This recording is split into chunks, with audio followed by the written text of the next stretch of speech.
If you want to get in the best shape of your life in 2026, copy this. Because here's the harsh truth no one wants to admit. 99% of people are going to fail this year, not because they're lazy, but because they run the wrong plan at the wrong time. Their biggest mistake is they try to do everything at once. Fat loss, muscle gain, cardio, health, improve their blood markers, discipline, blah, blah, blah, blah, blah. And guess what? They end up with none of it. So what I'm about to show you is the exact yearly roadmap we use with our clients to get lean, strong, and actually stay there. This is the exact same process we used with Jeff, who dropped 46 pounds while adding lean mass to his frame. No magic, no Ozempic, no shortcuts. Just being strategic with sequencing the year so his body worked with him instead of against him. So if you're ready for that, let's go. Now, before we talk about training or calories, we have to start at the only place that matters, which is step one, assessing before you act. Now, before you train harder or eat less, you need to know where you are metabolically. And I break this down into two groups. Group one is slightly metabolically unhealthy. For men, that's going to be 20 to 25% body fat. For women, that's going to be roughly around 28 to 35%. And then we have group two, which is the danger zone. Men who are above 25% body fat and women who are above 35%. Now, this matters because your strategy changes dramatically depending on which group you're in. And if you're wondering about how to find your body fat percentage, you got a couple options. So the best option is going to be getting a DEXA scan, and I'll tell you why. So when we coach clients, I can't tell you how many times someone tells me, Dan, I'm around 18 to 20% body fat. And then we run the DEXA and it comes back at 25, 28, sometimes even 30. It's delusional. It's crazy, I know, but it also shows us how much visceral fat they have, which is the most dangerous type of fat to have on your body. And I talked about it on this video. Now, if you can't get a DEXA scan, you can use this picture as a way to frame where your body fat percentage is based on what your body looks like. And another realistic option is to use your waist to height ratio. So when it comes to group one, which is slightly metabolically unhealthy, you have men at 0.5 to 0.55 of a waist to height ratio, and women are going to be 0.5 to 0.58. And then the danger zone is going to be men who are above 0.55 and women above 0.58. This step alone is going to save you an entire year of spinning your wheels, because the biggest mistake that I see people make is just starting with the wrong phase. So once you figure that out, let's start with phase one, which is going to be January to March. And I call this building the engine before you cut. So if you are in group one and you're slightly metabolically unhealthy, here's what I want you to do for the first 8 to 12 weeks of the year. Do not try to lose weight. Instead, focus on two things. The very first one is going to be lifting and eating to build muscle. And the second one is going to be reverse dieting yourself up to true maintenance level calories. And I know this is going to mess with a couple of people's heads because the January diet culture says that new year, I have to eat less and do more. But what actually happens when people cut immediately, especially in that group one phase, is that they lose 20 to 30 pounds fast and then they look worse by the time they get there. Flat, smaller, weaker, they just don't look the way that they envisioned. And muscle is leverage, and you want more of it before you want to cut. Think of it like upgrading your metabolic engine before worrying about fuel efficiency. Now, if you are in that danger zone, this is the exception. We want to start with fat loss immediately because we cannot risk having you in such a dangerous state for your health. And this is going to bring us to the next phase, which is phase two. It's from March to around May or June. And I call this strategic fat loss. So by March, you should either have more muscle to work with, or you should already be lighter if you started off in the danger zone. And this is when we start the cut. When we coach clients, we often start with a 2-week metabolic reset using a protein-sparing modified fast.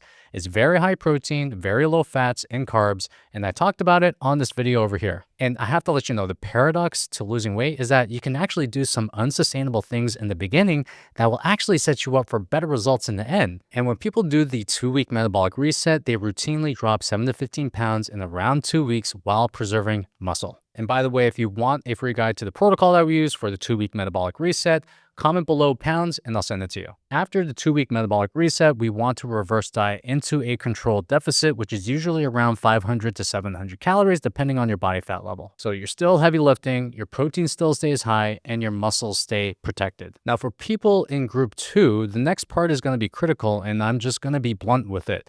This is where most people f it up. Don't f it up. Where they cut hard and then they immediately try to gain muscle and do a bulk. Or even worse, they try to maintain without realizing that their hunger and appetite are still elevated, and then they slowly eat themselves back to the original body weight. What you have to understand is that your body hasn't learned this new weight is safe yet. And one of the things that Jeff asked me when we were working together is like, when can I start eating normally again? And I had to give him the truth. So we started off at a high body fat level and we spent the first few months cutting. And we did it quite properly because this took him about 16 weeks to get him into a metabolically healthy range. But here's the key part. Once he got there, we didn't just tell him to hold on for dear life. We reverse dieted him back to maintenance level calories so those extra units of energy could go towards building muscle and improving his physique. And reverse dieting is just gently adding every single week a few more calories to your diet to find what your maintenance level calories are.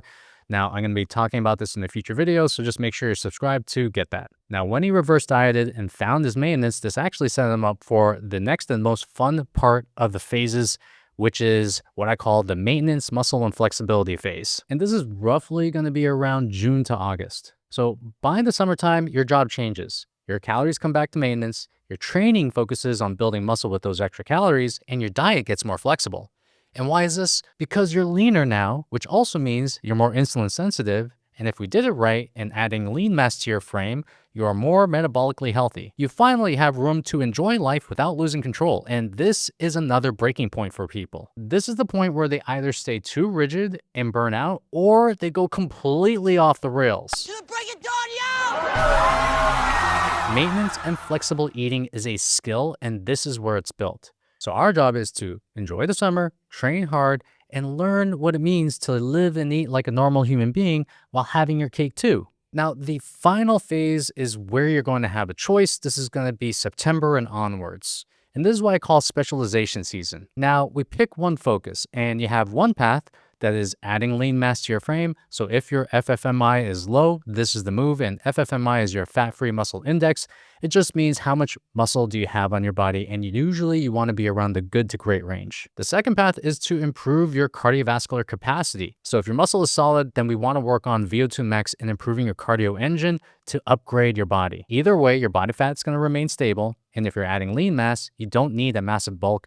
You want to do maintenance or even a small calorie surplus of around 150 calories. If you choose to improve your cardio engine, then you're going to maintain a 2 to 3 day lifting schedule, eating higher protein so you can protect your muscle. And here's the principle that ties this entire roadmap together.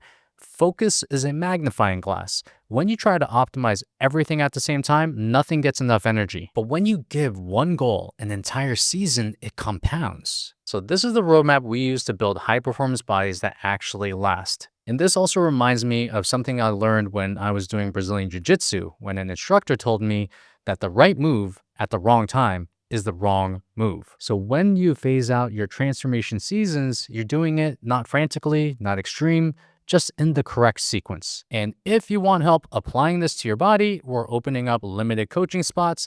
We'll assess you, place you in the right phase, and build the year around you. The link is below, and thanks for watching. I'll see you on the next video.